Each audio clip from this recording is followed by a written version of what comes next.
Stabilité du génome. Chaque cellule d'un individu de l'espèce humaine contient dans son noyau, comme on le voit sur ce karyotype, 23 paires de chromosomes, ce qui fait 46 chromosomes. Les chromosomes d'une paire ont la même forme, la même taille et contiennent les mêmes gènes. Sur ces karyotypes de femmes à gauche et d'hommes, on voit que la 23e paire correspond à la paire de chromosomes sexuels qui diffère entre la femme qui a 2X et l'homme qui a un X et un Y. Le génome est l'ensemble de l'information génétique d'un organisme contenue dans chacune de ses cellules, dans le noyau des cellules, sous la forme de chromosomes. Chaque chromosome peut, en fonction de la phase du cycle cellulaire, être à une ou deux branches, qu'on appelle les chromatides, donc à une ou deux chromatides. Et dans chacune des chromatides, il y a une molécule d'ADN associée à des protéines. Sur cette molécule d'ADN, une partie forme des gènes. Les gènes sont des unités d'information contenues donc dans l'ADN et responsables de la synthèse d'une ou de plusieurs protéines. Il y a environ 1% de l'ADN qui correspond à des gènes. L'endroit où se trouve un gène sur un chromosome est appelé un locus et il est le même pour toutes les cellules d'une même espèce. Il existe une grande diversité à l'intérieur d'une espèce entre les individus différents, notamment dans l'espèce humaine, et ceci est dû au fait que chaque individu possède une combinaison unique d'allèles. Un allèle, vous l'avez vu, est une version d'un même gène. Par exemple ici pour le gène 1, sont dessinées deux versions sur chacun des chromosomes homologues, puisqu'il y a deux exemplaires d'un gène dans une cellule. Et ici, ces deux chromosomes ne portent pas la même version de gène. Il y en a une dessinée en noir, l'autre en blanc. Ces deux séquences de nucléotides diffèrent d'un ou plusieurs nucléotides, selon les cas. Et c'est ça qu'on appelle les différents allèles. Un gène va correspondre au caractère de l'individu et les allèles vont expliquer les variabilités individuelles, donc les changements entre les individus. Un individu peut aussi, comme pour le gène 2, posséder deux fois la même version du gène, deux fois le même allèle sur ces deux chromosomes homologues. Prenons maintenant l'exemple des groupes sanguins. Dans ce tableau sont indiqués les différents groupes sanguins principaux, A et B, AB et O. Leur phénotype cellulaire, on a dessiné ici leurs globules rouges, avec à leur surface différentes glycoprotéines, différentes protéines qui sont insérées à l'extérieur des globules rouges. Les individus de groupe A possèdent des molécules de type A, celles de groupe B des molécules de type B. Les individus de groupe AB possèdent les deux types de protéines et les individus de groupe O ne possèdent aucune protéine à l'extérieur de leurs globules rouges. Les individus possèdent le gène responsable du groupe sanguin qui se trouve sur la paire de chromosomes numéro 9. Cette paire est schématisée sur la dernière ligne de ce tableau. Donc on voit les deux exemplaires du chromosome numéro 9 qui portent deux versions du même gène, ici par exemple A et O, ou deux allèles identiques sur ces deux chromosomes homologues. Si l'individu possède deux allèles A, l'allèle A va être responsable de la production de protéines de type A et l'individu se retrouvera avec uniquement des protéines de type A sur ses globules rouges. Si l'individu possède un allèle A et un allèle O, l'allèle A va être responsable de la production de molécules de type A et l'allèle O entraîne l'absence de production de molécules. Le phénotype qui en découle est dominé par l'expression de l'allèle A dans ce cas, puisqu'on voit qu'il y a présence de molécules de type A.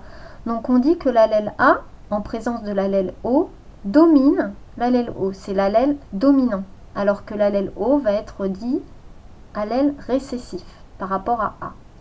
Si on prend le cas du groupe AB, on voit que les individus possèdent deux versions différentes de ce gène, un allèle A et un allèle B, responsables chacun réciproquement de la production de molécules de type A pour l'allèle A et de molécules de type B pour l'allèle B.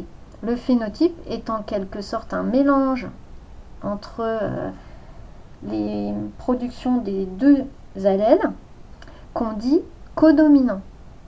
Les deux participent au phénotype.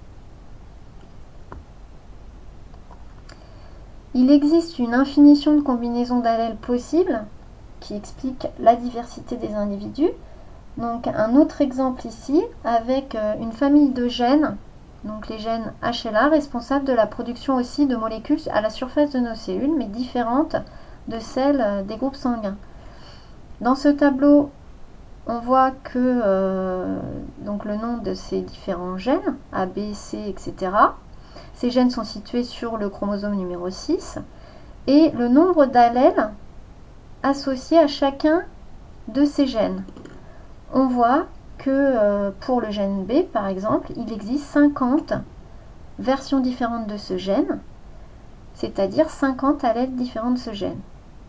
Un individu possédant seulement 2 exemplaires du gène, parmi ces 50, il va posséder 1 ou 2 parmi 2 allèles, parmi ces différentes versions. Ça explique donc, étant donné qu'on a 23 000 gènes environ, et que pour chacun des gènes, il existe des allèles différents, qu'on ait un génome qui soit différent d'un individu à un autre et même unique. On va expliquer maintenant l'origine de ces différentes versions de gènes, les allèles. Vous avez vu en première S qu'à partir d'un gène, par transcription, est fabriqué un ARN prémessager, puis un ARN messager qui va migrer dans le cytoplasme et grâce au ribosome va être traduit sous forme d'une chaîne polypeptidique d'acides aminés qui vont ensuite former une ou plusieurs protéines dans le cytoplasme. Et ces protéines vont être responsables des phénotypes aux différentes échelles. Cet ADN, lors de la vie de la cellule, va être, lors des divisions, copié. On dit qu'il est répliqué. Mais parfois, lors de ces copies, il y a des systèmes de réparation qui fonctionnent mal ou des facteurs extérieurs qui vont modifier cet ADN et provoquer ce qu'on appelle les mutations. Ici sur le schéma, donc on voit un chromosome qui contient un gène, une portion d'ADN double brun, qui est une chaîne de nucléotides, et au niveau de cette chaîne de nucléotides apparaît un changement. Une thymine et une adénine sont modifiées en guanine et cytosine. On appelle ça donc une mutation. La séquence de nucléotides est modifiée, un allèle nouveau, l'allèle 2, apparaît, et si cet allèle code pour une protéine qui est différente, on peut avoir donc un phénotype nouveau, le caractère 2, qui va apparaître en plus du caractère 1. Ici un schéma très proche où on voit une séquence de nucléotides dans l'ADN double brun. Il peut y avoir donc des erreurs de réplication interne à l'organisme qui peuvent être ou non réparées, et une altération spontanée ou provoquée par des éléments extérieurs comme les UV ici, qui entraînent donc des lésions de l'ADN si elles ne sont pas réparées. Si ce n'est pas réparé, on appelle ça une mutation, et cette mutation peut entraîner parfois la mort de la cellule ou être viable. Et si elle est viable et qu'elle a lieu dans une des cellules sexuelles qui participent à la fécondation, il peut y avoir transmission à la génération suivante de cette mutation. Voilà comment donc sont produits les nouveaux allèles. Maintenant, on va voir comment le karyotype reste stable au cours du développement de l'individu. par exemple depuis la cellule œuf jusqu'à la production d'un organisme entier lors du développement embryonnaire. Et ensuite, on verra ce qui se passe d'une génération à l'autre.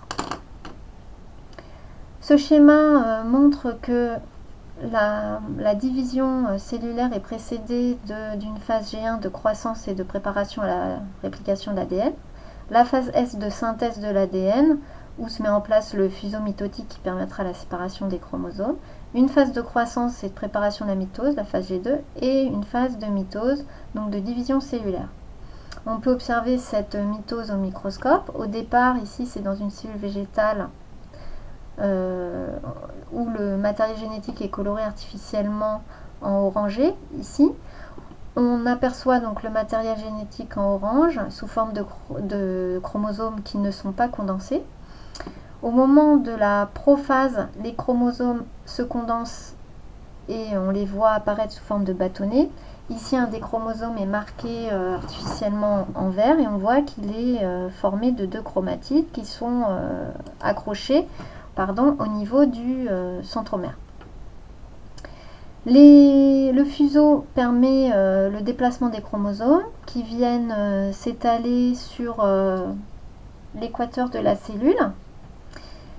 Et ensuite, le fuseau mitotique va permettre la séparation des 2 chromatides de chacun des chromosomes qui vont chacune migrer à un pôle opposé de la cellule. Et on voit ici donc les 2 chromatides du chromosome bichromatidien qui sont séparés aux 2 pôles de la cellule. Ensuite, on va avoir la formation de l'enveloppe nucléaire et de la membrane plasmique qui va permettre la séparation des 2 lots identiques de chromosomes en 2 cellules identiques à la première cellule. La mitose permet donc, à partir d'une cellule, de fabriquer 2 cellules identiques génétiquement. Au cours du cycle de développement de l'individu, on a donc à partir d'une cellule œuf qui possède des paires de chromosomes homologues, par mitose, production d'un individu qui possède plusieurs cellules et contenant aussi des paires de chromosomes homologues. On dit que ces cellules sont diploïdes. On note ici 2N. N correspond au nombre de chromosomes différents à l'intérieur d'une cellule. Il y a 2 lots de chromosomes identiques, puisqu'il y a 2 exemplaires identiques de chacun des chromosomes. Et donc, on dit que la cellule est diploïde, elle contient 2 fois N chromosomes. Lors du mécanisme qu'on appelle la méiose, on a production à partir d'une cellule des testicules chez l'homme ou de l'ovaire chez la femme, de 4 cellules sexuelles, 4 spermatozoïdes ou 4 ovocytes chez la femme, qui ne contiennent plus que la moitié des chromosomes des parents, c'est-à-dire un exemplaire de chacun des chromosomes. On dit à ce moment-là que les cellules sont haploïdes, elles ne contiennent plus que N chromosomes, alors que les cellules de départ contenaient 2N chromosomes. Avant la méiose, on verra qu'il y a aussi une réplication de l'ADN qui participe donc à la stabilité du génome. Le spermatozoïde ensuite et l'ovule vont être réunis lors de la fécondation et la fécondation va rétablir le karyotype, le nombre de chromosomes, puisqu'on va passer de N plus N chromosomes à 2N chromosomes. On peut donc dire, pour conclure, que la mitose permet la stabilité du génome au cours du développement d'un individu ou lors de la régénération de certains tissus, par exemple lorsque la peau va à nouveau, les cellules de la peau vont à nouveau se diviser pour former la nouvelle peau. Et au cours des générations, la réplication suivie de la méiose et de la fécondation rétablissent le karyotype.